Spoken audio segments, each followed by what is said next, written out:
اور پھر حضرت سیدنا موسیٰ علیہ السلام اپنا ہاتھ گریبان میں ڈال کے نکالتے تھے تو آفتاب کی طرح روشن ہو جاتا ہے۔ اقبال کہتے ہیں ید بیضا لیے بیٹھے ہیں اپنی آستینوں، ید بیضا لیے، چمکتے ہوئے ہاتھ ہیں ان کے، تو یہ اپنی آستینوں میں چھپا کے بیٹھے ہیں۔ پر اقبال نے یہ ولیوں کے لیے کہا ہے، نہ پوچھ ان خرقہ پوشوں کی، ارادت ہو تو دیکھ ان کو، ارادت ہو تو محبت کے ساتھ دیکھ، تنقید کے ساتھ تو پتہ ہے پھر بندے کو کوئی شے نہیں ملتی، آنکھیں گونگ ہو جاتی۔ ارادت ہو تو دیکھ ان کو، ید بیضا لیے بیٹھے ہیں اپنی آستینوں میں۔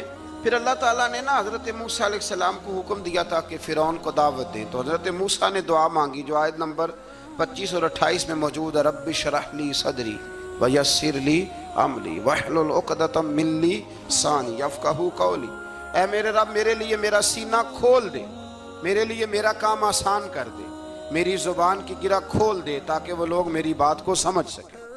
یہ آپ نے دعا فرمائی، اور آگے جا کے مزید آپ نے التجا کی کہ میرے خاندان میں سے میرے بھائی ہارون کو اس مشن میں میرا وزیر بنا دے تاکہ مجھے تقویت ملے، اور اسے میرا شریک کار بنا دیجیے۔ اللہ تعالیٰ نے ان کی اس دعا کو قبول فرما لیا۔ آیت نمبر 38 سے حضرت موسیٰ علیہ السلام کی پیدائش کا ذکر ہوتا ہے، اور یہ تقریباً آیت نمبر 76 تک چلتا ہے۔ واقعہ آپ نے پہلے بھی سنا ہوا ہے، اپنے لفظوں میں بھی عرض کیے دیتا ہوں۔ فرعون کو اس نے وہ خواب دیکھ لیا تھا کہ ایک ستارہ اٹھے گا اور پھر وہ گرے گا تو میری ساری سلطنت کو تباہ کر دے گا۔ نجومیوں سے اس نے پوچھ لیا، اس نے کہا کہ ایک بچہ پیدا ہوگا جو تیری سلطنت کو تباہ کرے گا۔ چاہیے تو یہ تھا کہ وہ توبہ کرتا، لیکن اس نے کیا کیا کہ اس نے بچوں کو قتل کرانا شروع کیا۔ یذبحون ابناءکم، ذبح کرا دیتا تھا تمہارے بیٹوں، اور بچیوں کو وہ زندہ رکھتا تھا۔ اللہ تبارک و تعالیٰ کی قدرت دیکھیے، رب بڑا ہی کریم ہے۔ آپ یقین کریں مولا کے دینے کے انوکھے ہی انداز ہیں۔ یعنی حضرت موسیٰ کوہ طور کے پاس آگ لینے جائیں تو اللہ تبارک و تعالیٰ پہلی وہی فرما کے نبی بنا لے۔ بھائی حضرت یوسف کو کنویں میں ڈالیں تو رب وہاں سے نکال کے مصر کا حکمران بنا دے۔ وہ بڑا ہی بے نیاز ہے، مولا کے دینے کے انداز بڑے ہی انوکھے ہیں، وہ بڑے انوکھے انداز میں نوازتا ہے۔ تو حضرت موسیٰ جب پیدا ہوئے تو ان کی والدہ نے پتہ کیا کیا، ان کو ایک صندوق میں بند کر کے دریا میں بہا دیا۔ اب دریا میں بہتے جا رہے ہیں تو ماں تھی تو پریشان بھی ہو گئی، ان کی ہمشیرہ کو کہنے لگی ذرا دھیان رکھنا کدھر جاتے ہیں۔ حضرت موسیٰ علیہ السلام دریا میں بہتے بہتے نا فرعون نے نا دریا کے کنارے مکان بنایا ہوا تھا۔ آپ کو پتہ ہے بادشاہوں کا ذوق ہوتا ہے، آج کل ہمارے جو حکمران ہیں انہوں نے اس کا نام فارم ہاؤس رکھا ہوا ہے، میرا فارم ہاؤس، اور پرانے زمانے میں لوگ ڈیرا کہتے تھے، تو اس نے بھی اس طرح کا فارم ہاؤس بنایا ہوا تھا۔ وہاں پہ حضرت موسیٰ علیہ السلام تیرتے ہوئے تابوت کے اندر صندوق کے اندر جا رہے ہیں۔ فرعون اور ان کی بیوی حضرت آسیہ بے اولاد تھیں، بڑی تڑپ تھی بیٹے کی، وہ بھی وہاں کھڑی تھی۔ صندوق تیرتا ہوا آیا تو فرعون نے کہا کہ جاؤ پکڑ کے لاؤ دیکھو کیا ہے۔ جب وہ لے کے آئے نا تو آپ کی ہمشیرہ جو نگرانی کر رہی تھی پریشان ہو گئی کہ یہ تو اس کے ہاتھ لگ گئے، یہ تو اب مار ڈالے گا۔ لیکن جب خوبصورت اور چمکتا ہوا بچہ دیکھا تو بی بی آسیہ کہنے لگی یہ بنی اسرائیل کا ہے ہی نہیں، یہ تو پتہ نہیں کہاں سے بہتا ہوا یہاں آ گیا ہے، تم ایسے ہی چھوڑ، یہ پتہ نہیں کہاں سے آیا، رکھ نہ لیں، رکھ نہ لیں۔ تو حضرت موسیٰ علیہ السلام وہ کہنے لگا نہیں انہی کے ہیں، موسیٰ علیہ السلام اسی کے ہیں۔ تو آسیہ کہنے لگی تیرے تو سر پہ نا بس بھوت ہی سوار ہو گیا، ہر وقت وہی لوگ تجھے یاد رہتے ہیں، پتہ نہیں کہاں سے بہ کے آیا۔ اب رکھ لیا، مان گیا فرعون۔ آپ فرعون کے گھر میں جو اس لیے بچے مروا رہا تھا کہ میری سلطنت حضرت موسیٰ پیدا نہ ہو جائیں، تو اسی کے گھر میں پرورش پانے لگے، اسی کے گھر میں۔ اب عورتیں منگائیں گئی دودھ پلانے کے لیے، تو حضرت موسیٰ علیہ السلام کسی بی بی کا دودھ نہیں پیتے، تو آپ کی ہمشیرہ نہ وہیں دائیں بائیں گھومتی رہتی۔ تو کہنے لگی جناب آسیہ سے کہ میں ایک بی بی کو جانتی ہوں، بڑی صاف ستھری ہے، مجھے امید ہے یہ بچہ اس کا دودھ پیے گا۔ تو فرعون کہنے لگا دوڑ کے لا، تو وہ اپنی والدہ کو لے کے آئیں تو حضرت موسیٰ نے فوراً دودھ پینا شروع کر دیا۔ فرعون کو پھر تھوڑا شک ہوا، ایک روایت یوں بھی لکھی ہے بعض لوگوں نے کہ فرعون ایک دن اٹھایا ہوا تھا حضرت موسیٰ کی ابھی تھوڑی سی عمر تھی، تو آپ نے اس کی داڑھی پکڑ کے تو ایک گھونسا دے مارا، جلالی تو شروع سے ہے نا، تو کہنے لگا آسیہ تو مان نہ مان یہ بچہ وہی ہے۔ تو حضرت بی بی آسیہ کہنے لگی کہ تجھے غلط فہمی ہے، یہ وہ نہیں ہے۔ اس نے کہا دیکھو نا، یہ تو اٹھاتی ہے تو پیار کرتا ہے، اور میرے جب قریب آتا ہے تو اس کے لب و لہجے میں تلخی محسوس کرتا ہوں۔ اس نے کہا بچوں کو کیا پتا، خیر ایک طرف اس نے کھانے پینے کی چیزیں رکھ دی، ایک طرف انگارے رکھ دیے۔ وہ بھی حضرت آسیہ کہتی ہیں کہ تجھے سمجھ آئے بچے بچے ہوتے، حضرت موسیٰ بچے تو تھے پر تھے تو اللہ کے نبی نا، اللہ کے نبی تھے۔ جب اس نے کہا نا یہ بچے ہیں، تو حضرت موسیٰ علیہ السلام بجائے انگاروں کی طرف جانے کے، نبی تھے وہ سیدھے کھانے پینے والی چیزوں کی طرف بڑھنے لگے۔ فرعون کہنے لگا اب بتا، اللہ تعالیٰ نے حضرت جبریل کو بھیجا، انہوں نے کہا ادھر نہیں جانا آپ ادھر جائیے، تو آپ آگ کی طرف گئے اور ایک کوئلہ اٹھا کے زبان پہ رکھ لیا۔ تو آسیہ کہنے لگی سمجھ آئی، بچے کو کیا پتا کدھر جانا ہے کدھر نہیں جانا، اگر وہ اتنا ہی خیال ہوتا وہی بچہ ہوتا تو آگ۔ اور بعض مفسرین نے لکھا ہے یہ جو حضرت موسیٰ دعا مانگتے تھے نا رب اشرح لی صدری ویسر لی امری، یہ وہ آگ کا انگارہ جب کوئلہ منہ میں رکھا تھا نا تو اس کی وجہ سے زبان میں کچھ لکنت آ گئی، تو آپ دعا کرتے تھے کہ یا اللہ میری زبان کی وہ بند گرا کھول دے تاکہ میں کھل کے فرعون کے سامنے بات کر سکوں۔ وہیں حضرت موسیٰ پلنے لگے، وہیں پلے، وہیں جوان ہوئے، وہیں اللہ نے ساری دولتیں دی، بہن بھی ملی، ماں بھی ملی، اور سارے عزیزوں کا پیار بھی ملا۔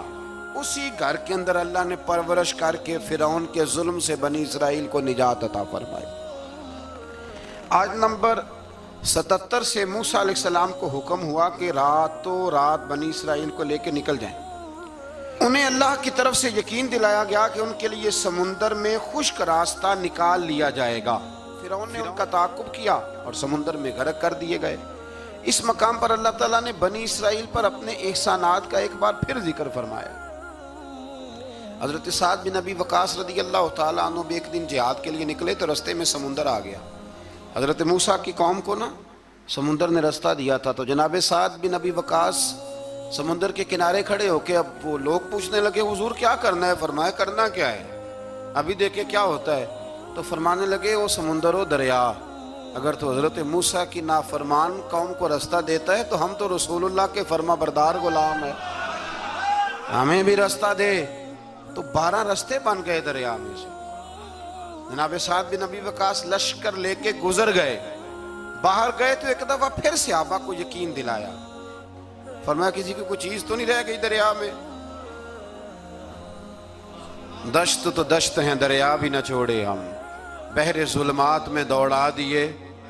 اب میں کیا کروں، علامہ اقبال نے ہر جگہ کلام لکھا ہے، ہر جگہ۔ یہ آپ کو پتہ نا، ایک صاحب مجھے بھی سمجھا رہے تھے، میں نے جمعہ میں بھی وضاحت کی، کہنے لگے آپ اقبال کی بڑی تعریفیں کرتے ہیں۔ میں نے کہا مجبوری ہے، وہ کام ہی تعریفوں والے کرتے ہیں تو ہو جاتی ہیں، کیا کیا جائے، آمدام برسر مطلب۔ تو حضرت سعد بن ابی وقاص نے پوچھا کچھ رہ تو نہیں گیا؟ کہا جناب پیالہ رہ گیا میرا مٹی کا دریا میں۔ تو حضرت سعد بن ابی وقاص کہنے لگے کوئی مسئلہ نہیں، ہم رسول اللہ کے غلام ہیں، اور اس پر بڑی دلائل ہیں، وقت نہیں ہے آگے بڑھنا ہے۔ فرمایا او دریا، او ہمارا پیالہ تو واپس کر دے۔ تو ایک لہر آئی تو پیالہ بھی کنارے پہ پھینک گئی۔ تو اللہ تعالیٰ نے حضرت موسیٰ علیہ السلام کو کی قوم کو وہاں سے نجات دی۔ آیت نمبر 85 سے سامری کا ذکر ہے۔ سامری ایک جادوگر تھا۔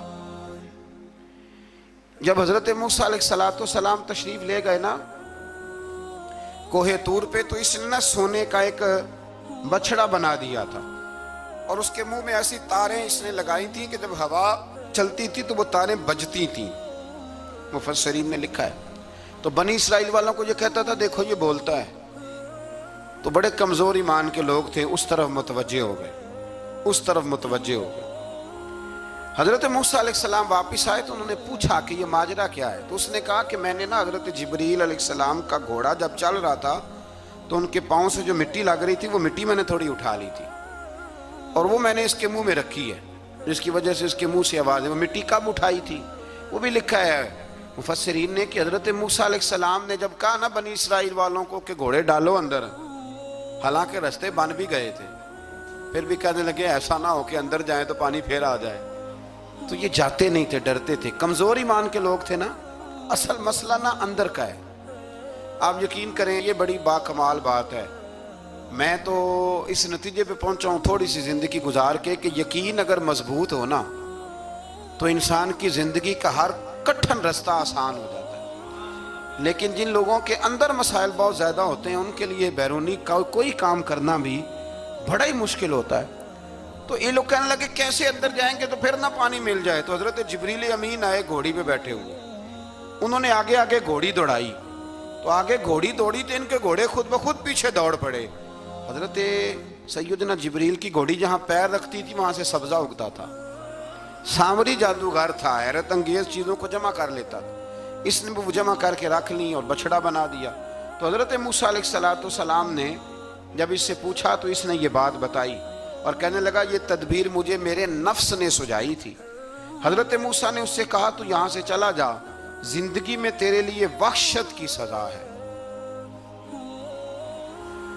اور تیری سزا کا وقت آخرت میں مقرر ہے۔ اس کے بعد والی آیات میں اللہ تعالیٰ کی وحدانیت، کتاب اللہ کی حقانیت اور اس سے روح گردانی کرنے والوں کے لیے عذاب آخرت کا بیان ہے۔ وحشت کا بھی عذاب ہوتا ہے کچھ لوگوں کو وحشت کا عذاب یہ ہوتا ہے، یعنی انسان ہر وقت خوف زدہ رہے۔ آیات بتاتی ہیں کہ اس پر کون سا عذاب ہے، اس پر ایک وحشت طاری رہے۔ اللہ سے دعا مانگیں اللہ تبارک و تعالی ان ساری آزمائشوں سے ہمیں محفوظ فرمائے۔ اسی تسلسل میں پھر قیامت اور سور پھونکے جانے کا ذکر ہے۔ آیت نمبر 105 سے فرمایا کہ لوگ آپ سے پہاڑوں کے متعلق سوال کرتے ہیں، آپ ان سے کہہ دیجئے میرا رب انہیں ریزہ ریزہ کر دے گا اور پوری زمین ہموار میدان کی طرح ہو جائے گی۔ آیت نمبر 109 میں قیامت کی ہولناکیوں کا ذکر ہوا اور فرمایا آج اللہ کی بارگاہ میں کسی کو مجال شفاعت نہیں ہوگی سوائے اس کے جسے وہ اذن شفاعت عطا کرے اور جس کے قول سے وہ راضی ہو۔ آیت نمبر 110 سے اکڑی گردنوں کے حی و قیوم کے سامنے جھکنے، ظالموں کے نامراد ہونے اور مومنین صالحین کے کامیاب ہونے کا ذکر ہے۔ آیت نمبر 114 میں علم میں اضافے کی تعلیم کے لیے دعا ارشاد فرمائی گئی ہے جو بڑی معروف ہے، رب زدنی علما۔ آیت نمبر 115 سے اس بات کا ذکر ہے کہ آدم علیہ السلام جو جنت میں درخت کے قریب چلے گئے تو یہ ان کی بھول اور اجتہادی خطا تھی، اللہ نے خود وضاحت فرما دی، اور انہوں نے قصداً اللہ کے حکم کی نافرمانی نہیں کی۔ آدم علیہ السلام کو جنت میں داخل کر کے بتایا کہ یہاں نہ بھوک لاحق ہوگی، نہ بے لباسی ہوگی، نہ پیاس لگے گی، نہ ہی دھوپ کی تپش محسوس ہوگی، اور یہ کہ آپ اپنے دشمن شیطان کی چالوں سے بچے رہیں گے۔ اس مقام پر قرآن نے اس موضوع کو پھر بیان کیا کہ شیطان نے وسوسہ ڈالا اور مخلص اور ہمدرد کا روپ دھار کر ان کو بہکایا، انہوں نے ممنوع درخت سے کھا لیا سو ان کے ستر کھل گئے اور جنت کے پتوں سے اپنے ستر کو ڈھانپنے لگے، پھر اللہ نے ان کی توبہ قبول کی اور جنت سے زمین پر بھیج دیا۔ آیت نمبر 124 سے اللہ تعالیٰ نے فرمایا جو ہماری یاد سے غافل رہے گا ہم اس کے لیے معیشت تنگ کر دیں گے، وَمَنْ أَعْرَضَ عَنْ ذِكْرِي فَإِنَّ لَهُ مَعِيشَةً ضَنْكًا، جو ہماری یاد سے غافل ہوگا اس کے لیے زندگی اس پر اللہ تبارک و تعالی ہر وقت اپنی یاد کی توفیق عطا فرمائے۔ آیت نمبر 130 سے اللہ تعالیٰ نے ارشاد فرمایا ان کی باتوں پر صبر کیجئے، سورج کے طلوع اور غروب ہونے سے پہلے اپنے رب کی حمد کے ساتھ تسبیح پڑھتے رہیے، اور رات کے بعض اوقات میں اور دن کے حصوں میں بھی تسبیح پڑھتے رہیے تاکہ آپ کا رب راضی ہو جائے اور آپ بھی راضی ہو جائیں۔ مزید فرمایا کہ اپنے اہل خانہ کو نماز کا حکم دیں اور خود بھی نماز پر قائم رہیں، اور نیک انجام صرف تقوی پر کاربند لوگوں کے لیے۔ کفار قریش کے عذاب کے مطالبے کے جواب میں فرمایا کہ ان سے پہلے لوگوں کو اللہ نے ہلاک کر دیا تھا اور عذاب کا وقت مقرر ہے، اگر ہم رسول بھیجنے سے پہلے ہلاک کرتے تو یہ لوگ کہتے کہ ہمارے پاس عذاب سے پہلے رسول کیوں نہیں بھیجا، ہمیں کوئی سمجھا لیتا، ہم نہ یہ کام کرتے۔ اور فرمایا انتظار کرو تم ان قریب جان لوگے سیدھے راستے والے اور ہدایت یافتہ لوگ کون ہیں۔ یہ 16ویں پارے کے کچھ مندرجات تھے جو میں نے آپ کی خدمت میں عرض کی ہے، اللہ سمجھنے کی توفیق عطا فرمائے۔